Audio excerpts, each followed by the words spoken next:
Hi guys, ArchieLuxury, ArchieLuxury channel. And today I've got an urgent paid review to do here. This has come in from Ralph.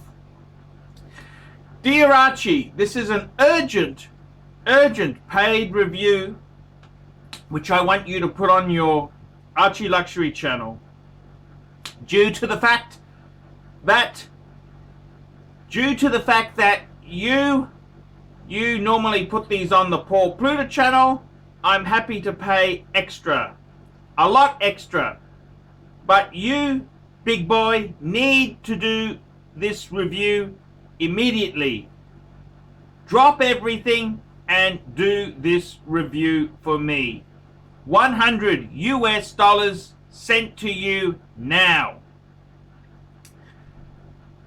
Please keep my surname anonymous, as your audience are a bunch of nasty fuckers. Simply refer to me as Ralph.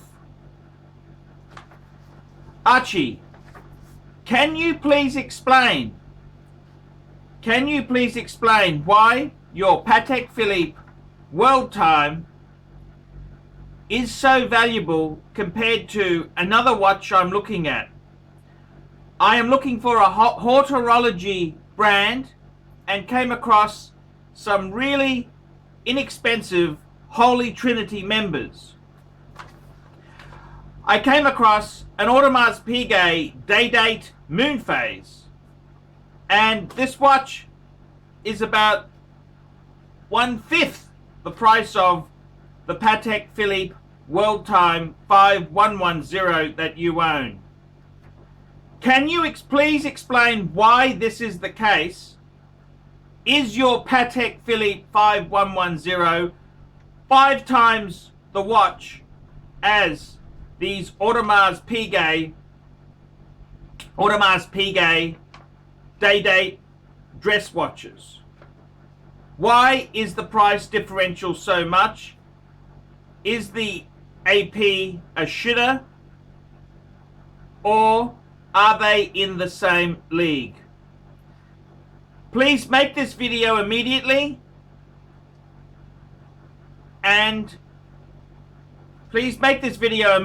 and do not reveal my surname. Okie dokie. Kind regards, Ralph. Okay, thank you, Ralphie. Thank you very much there. Very interesting question. This is a very interesting question. So basically, he's asking about my Worldtime, which is a watch that I really do love. That is my Patek Philippe 5110. 5110. This is a Grand Classique from Patek Philippe. It's a complication. It's a Worldtime, which Patek is probably most famous for adopting this type of movement. It's quite nicely done. Display back with the classic Patek 240 movement. That's Patek's high-end automatic movement. That same movement is used in the Patek Perpetual calendar. Now, the question is, what's this sort of watch here? Why is this watch here so much more expensive than an Audemars Piguet day-date dress watch? This is an interesting question, and I gotta tell you the truth there. I have been amazed at some of the AP prices for dress watches. And this is many years ago. I had an Audemars Piguet dress watch. It was a manual wind. It was the ultra thin, one of the thinnest movements from AP's repertoire. Manual wind. It was a basically minute and hour two-hand watch, and I actually bought that piece for under $2,000 US, and I think I sold it for about $2,000 US. And the question is it a shitter? Is it not? Well, it's an AP. So that the real question is, why is there such a differential? That's a really good question. And it's quite a complex answer. The reason for it is, of course, is that you've got to look at the two brands. At the end of the day, Patek Philippe is the premium Holy Trinity member. Patek Philippe watches themselves there are a lot more desirable than similar Vacheron or Audemars Piguet pieces. In fact, many years ago when I acquired my Patek Philippe 5035 annual calendar, at the same time I bought my Patek for about $5,000 cheaper. I could have got a Vacheron Constantine perpetual calendar. That's right. So it was a perpetual calendar Vacheron Constantine, $5,000 cheaper than I paid for an annual calendar Patek 5035. Why is that so? Why is it so? And the reason for it is that you've got to look at the brands. Now, with Audemars Piguet themselves they have really become a one-trick pony in recent years. Audemars Piguet themselves have really they've really ditched their thin dress watches. They've really gone solely into Royal Oaks. That's really their cup of tea. Royal Oak, the classic Royal Oak, the 15300, the 15400, the 15202 plus chronographs, and they've also gone for the Royal Oak offshore. They got the offshore diver and the offshore chronograph. So Audemars Piguet themselves really are a one-trick pony. They've gone away from conservative dress watches. The other issue is that as far as many of these pieces go, they have very expensive servicing costs. So the second-hand price is reflected in the fact that AP will really squeeze you. It's like buying a second-hand V12 BMW. There's a good reason that model is cheap on the used market, and that's because it's so expensive to service. The other thing is just a matter of coolness. If you look at a Patek and you compare it to an AP, there are certain intrinsic values on the Patek that the AP and Vacheron simply do not have. It's a frightening reminder that if you want classic dress watches, Patek is really the leader in the range there. Now, the question is, why is the Patek why is my Worldtime so much more expensive than an Audemars Piguet day date? And there's a number of reasons for this. The Worldtime is a really desirable complication. This is quite an expensive complication. It gives you the time in all time zones, and by pressing this lever here, this button, you can change the time zone to display that time. So that is quite a difficult complication to have there. So we're comparing a much more complicated watch to a lesser complication, the day date complication. Although it's got the two eyes and the Moonphase, it's not in the same league as a Worldtime complication. The other big problem with the Audemars Piguet is that these models, these day dates, come from a period in time when small and thin was really in. The Patek Philippe Worldtime came out as a 37mm watch. This was the early 2000s that Patek released this, and the sizing It took a 20mm strap across, and it had crown guards, a big crown. It was very tastefully done. So even though it's 37mm, it actually wears bigger. So with Audemars Piguet, the piece is 33mm. Those 4mm make a huge difference to the wearability of this watch. A 33mm watch in modern standard is really a lady size. The watch is quite masculine, so it's not really acceptable for a lady to wear it. It looks like an old men's watch. So the size factor is a big killer. If you have a look at some of the auctions for very, very valuable wristwatches like Pateks, Vacherons and APs, it's always the oversized ones, 40mm, that get huge money, because at that time it was fashionable to be smaller. The reason why a Patek Philippe Worldtime is 5 times the price of a day date is a number of factors. Number one, Patek Philippe is a stronger brand than Audemars Piguet.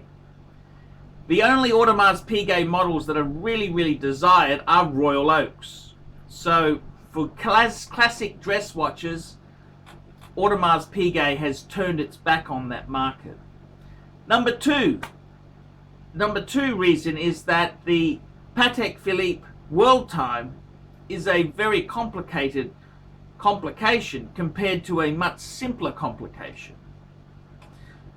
The third point is the size. The Patek Worldtime is 37mm, whereas the Audemars Piguet day date is 33mm. It's oh so small. As far as the saleability goes, the Worldtime is also very iconic. It's such a cool complication. Whereas the Audemars Piguet day date Moonphase, yes, it's cool. Yes, it's nice. It's not in the same league as a Patek Philippe Worldtime. These are very, very important factors. Why is this watch 5 times the price of an AP? It's due to many, many factors. The AP itself there is like driving around in an old Rolls Royce, like say a 1970s Silver Shadow. Yes, it's a prestigious name, but very expensive repairs, very dated, and very limited market for that sort of genre. At the end of the day, is it a bad watch? No, it's quite a nice watch. The AP day date is a great watch, but it's 1/5 of the price of the Worldtime. And yes, you could have 5 Audemars Piguet 33mm dress watches for the price of one Worldtime. It's 1/5 of the price, but it's still a really cool watch. Let's take a look on Chrono and compare the market. Okay, let's take a look at Chrono 24 and let's see what Audemars Piguet day dates are going for. Very interesting. If we search for Audemars Piguet day dates, we've got starting at $5,000. That's a 33mm yellow gold, quite nice. Ralph was actually inquiring about a day date Moonphase. Here's one for $5,700. That looks quite presentable. US, a dealer in America. $5,700. This is quite a presentable watch there. Quite thin. The nice condition. Nice condition. Let's see. It's really nice to get the AP buckle. If you are buying one of these, try and get the AP buckle because it is absolutely very, very expensive to get. This has got a really nice, the best thing about these watches is if you get a really thin AP leather strap, like a crocodile strap there. So this is quite an interesting piece. If we look at it, we can see it's 33 mil.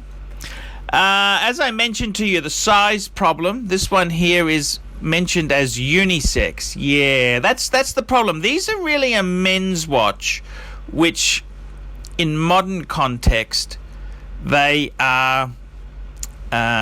really they're very, very small by modern standards.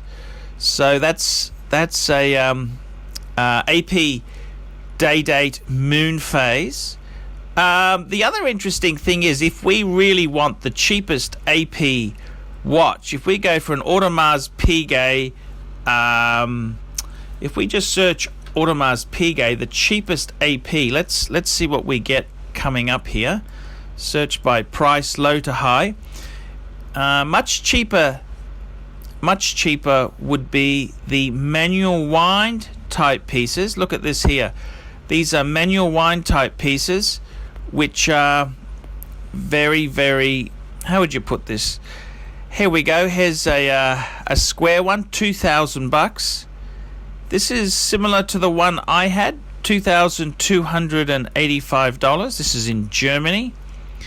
Again, this is actually a 36 mil. Look at this, 36 mil, $2,285. It's just a service pouch. It doesn't have box with it there.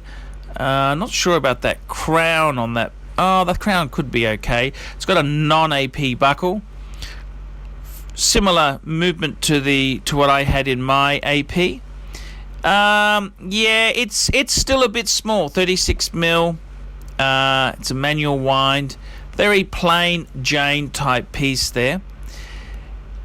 There are some really interesting pieces from AP at really bang per buck. Hey, there's that Meridian. That's the ladies' watch I've got there. $2,500. Yep, they're quite good bang per buck, I must say. An ultra thin here has a two-hand one, 26.48. So you can see there are some fantastic bang per buck bargains with AP. This also happens if you look at Vacheron themselves there. If we look for the cheapest Vacheron, I think Vacheron is probably a smidgen above AP as far as quality goes. We've got inexpensive Vacherons from $2,000. Let's have a look here. What do we got?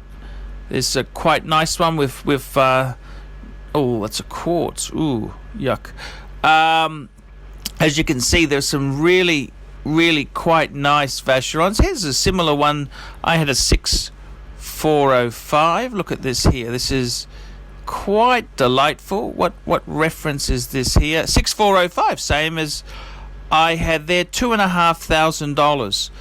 So there are some really good bargain buys in this price point.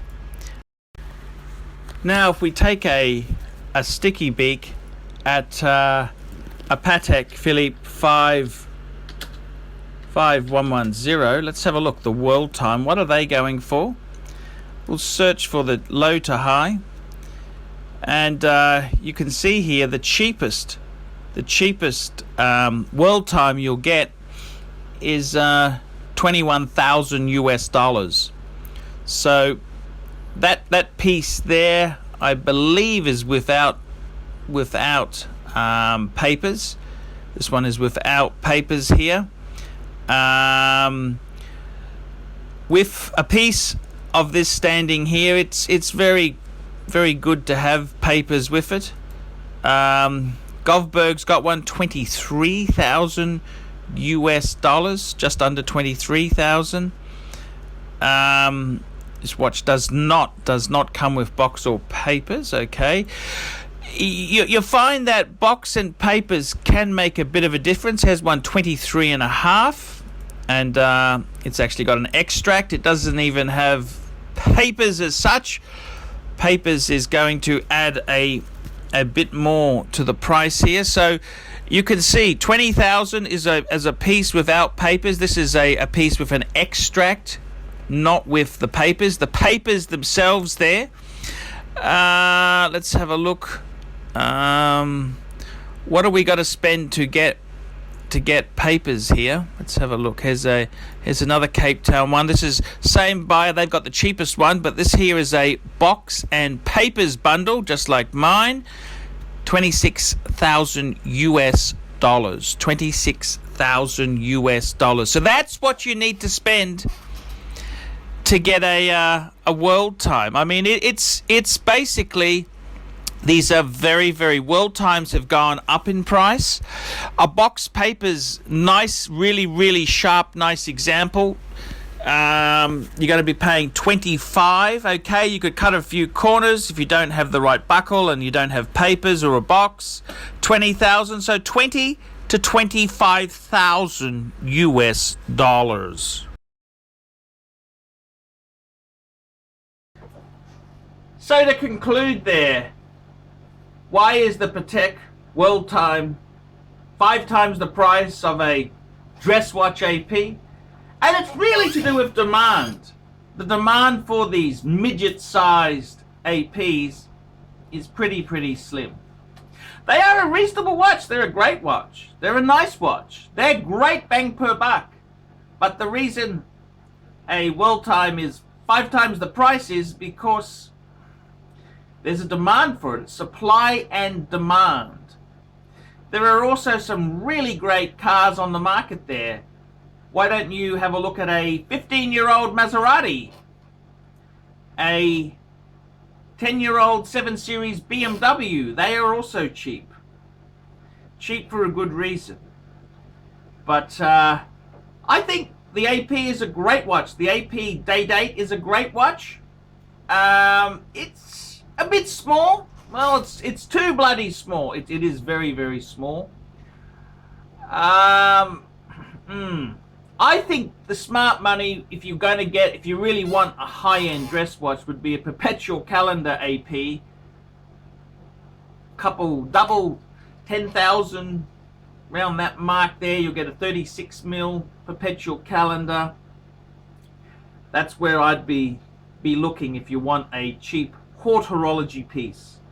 I'm ArchieLuxury, loving my Worldtime. I love my Worldtime. Tell me what you guys think. Do you prefer the Worldtime or do you prefer the AP midget size 33mm Day Date? See you later. Hi guys, ArchieLuxury channel. Guys, I want to talk to you today. It's very, very important. Men cannot live on Google ads alone. I depend on your support to keep me on YouTube full time. Guys, there's a number of ways you can help me stay on YouTube producing content. Number 1, you can organize a paid review. That's right. I will make a video for US $20 minimum and I will review your collection. I'll answer a question for you. So, normally takes about 14 days, 10 to 14 days for me to make these vids. The other thing you could do to sponsor me and help me stay full-time on YouTube is sponsor me on Patreon. Patreon allows you to pay a small amount of money, like $1, $2, $5, $10, $20, anything, any amount you want over $1, you can, and it basically sends $1 each month to me. Now you can cancel at any time if you're sick of the show or you don't like me anymore. So guys, help keep me full-time on YouTube. Paid reviews, I do. Sponsor me on Patreon, and Patreon people get advanced screening of some videos and secret videos. Not to mention, I got advertising space on the fridge. Come on, guys, keep me full-time on YouTube.